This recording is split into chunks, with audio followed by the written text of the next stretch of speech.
Assalamualaikum warahmatullahi wabarakatuh. Perkenalkan, nama saya Siti Najmi Fitriani Almuad dari kelas 9A. Hari ini saya akan mempresentasikan buku yang berjudul Rich Dad, Poor Dad, karya Mr. Robert T. Kiyosaki.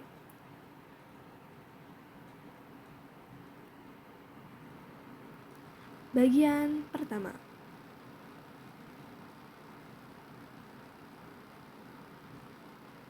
Orang kaya tidak bekerja untuk uang.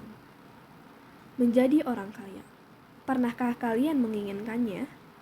Banyak orang-orang yang berpikir menjadi kaya dapat menyelesaikan masalah. Benarkah demikian? Kita memerlukan uang untuk memenuhi kebutuhan hidup kita. Dengan bekerja keras, kita akan menghasilkan uang, dan uang tersebut bisa kita gunakan untuk memenuhi kebutuhan kita. Karena hal itu, kebanyakan orang-orang merasa takut kehilangan uang, dan pada akhirnya mereka akan terus bekerja. Mereka mengira uang yang lebih banyak akan memecahkan masalah dan tidak menyadari bahwa kurangnya pendidikan keuangan mereka lah yang jadi masalah.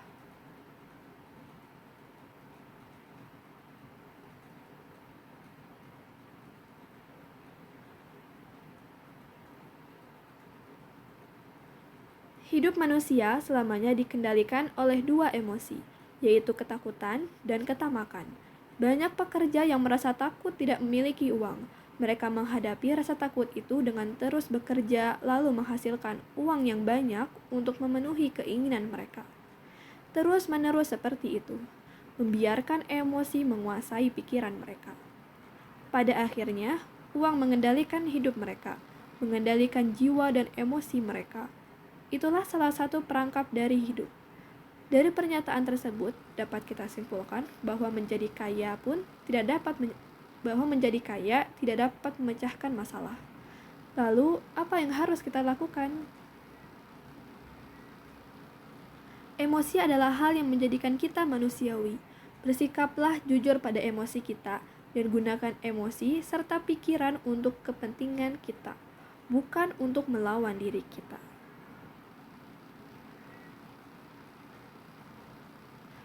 Penyebab utama kemiskinan itu ada dua, yaitu ketakutan dan ketidaktahuan. Hal yang memperkuat ketakutan dan keinginan adalah kebodohan. Hidup manusia adalah pergumulan antara kebodohan dan ilusi. Pergumulan itu adalah keputusan dari waktu ke waktu untuk belajar membuka atau menutup pikiran. Begitu seseorang berhenti mencari informasi dan pengetahuan tentang dirinya, kebodohan mulai masuk. Sekolah itu penting. Dengan bersekolah, kita akan mendapatkan arahan berupa ilmu untuk menggapai profesi atau keahlian yang kita inginkan dan untuk memajukan kebudayaan atau kemajuan kehidupan di dunia. Ketidaktahuan akan uang menyebabkan begitu banyak ketamakan dan ketakutan. Cara menghadapi ketakutan, kelemahan, dan kemiskinan yaitu dengan memilih apa yang kita pikirkan. Pemikiran alternatif untuk menyelesaikan suatu persoalan atau masalah.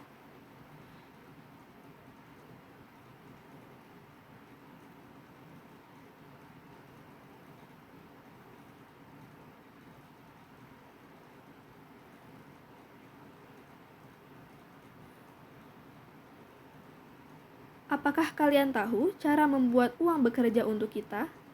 Maka jawabannya adalah cari peluang. Gunakan otak atau imajinasi kita untuk mengidentifikasi peluang untuk menghasilkan uang. Salah satu contohnya adalah membangun bisnis sendiri.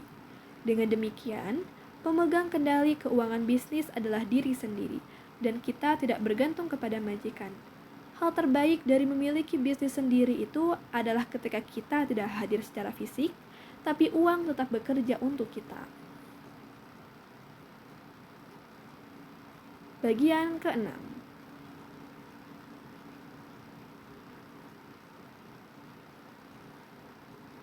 Bekerja untuk belajar, jangan bekerja untuk uang. Mereka masih satu keterampilan, jauhnya dari kemakmuran besar.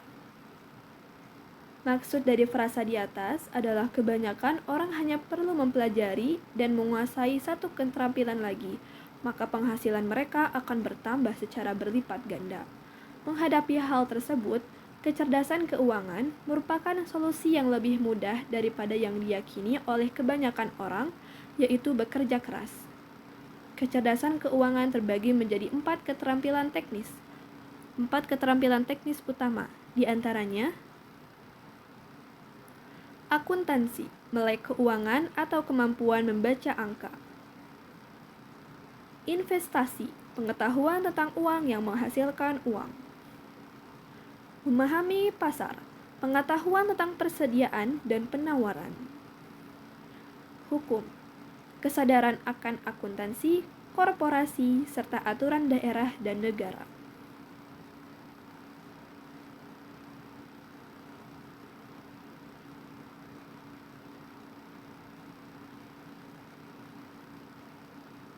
Pendidikan lebih berharga daripada uang dalam jangka panjang.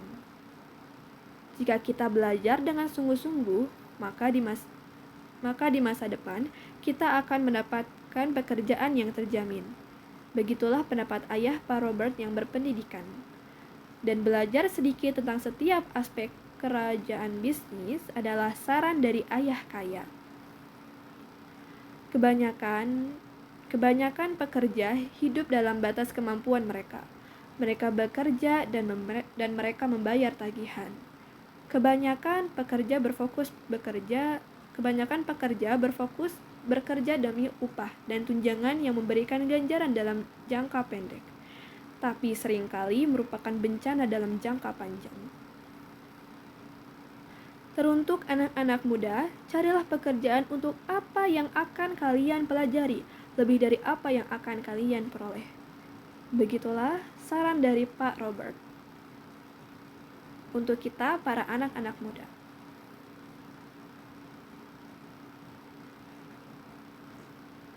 Dunia ini penuh dengan orang berbakat yang miskin. Mereka memang berbakat, tetapi mereka tidak tahu tentang sistem bisnis. Jika kita belajar lebih banyak daripada memperoleh penghasilan, mungkin hal itu akan membuat kita berpenghasilan kecil dalam jangka pendek, tapi memberikan dividen lebih besar pada jangka panjang. Keterampilan terspesialisasi yang paling penting adalah penjualan dan pemasaran.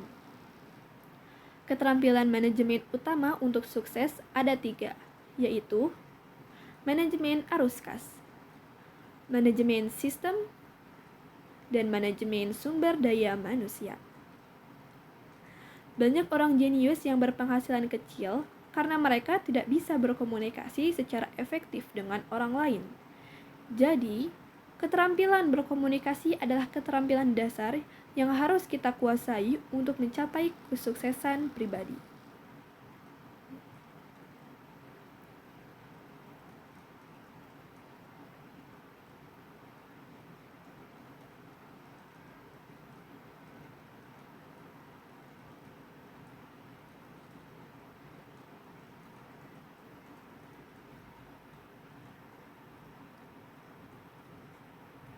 Terima kasih. Semoga apa yang telah saya sampaikan dapat bermanfaat bagi kita semua. Tetap semangat ya. Wassalamualaikum warahmatullahi wabarakatuh.